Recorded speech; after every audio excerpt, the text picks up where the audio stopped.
Нови избори и отфрлање на платформата на албанските партии се побара од 68-иот ден протести на граѓанската иницијатива за заедничка Македонија. Организаторите порачаа дека преседателот Ѓорѓи Иванов не треба да го дава мандатот за влада на оние кои поддржуваат документи опасни по државата, но и дека властите не смеат да гонат луѓе кои на 27 април не сториле кривично дело. Господине Зоран Заев, ќе има помирување, во Македонија мора да има помирување помеѓу брат и брат, помеѓу комши, помеѓу роднини, помеѓу пријатели, познаници, помеѓу луѓе кои што не се ни познаваат, но се мразат без причина. Мора да има помирување, бидејќи ова е заедничка држава и ќе живееме заедно во неа. Ама оние кои го крше уставот, треба во затвор да одат.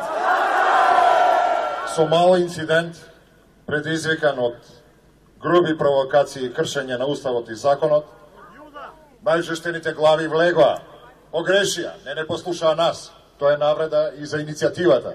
Меѓутоа, тоа се наши браќа. Се ќе направиме правдата да биде задоволена. Меѓутоа, правдата треба да биде задоволена за сите. И за кршителите на уставот, узурпаторите и окупаторите на ова собрание. Граѓаните велат дека не се откажуваат од протестите и ќе обстојат на барањата. Во оваа ситуација навистина и тешко е да се предвиди што ќе биде и како, а инаку по душа посакувам да се заврши ова.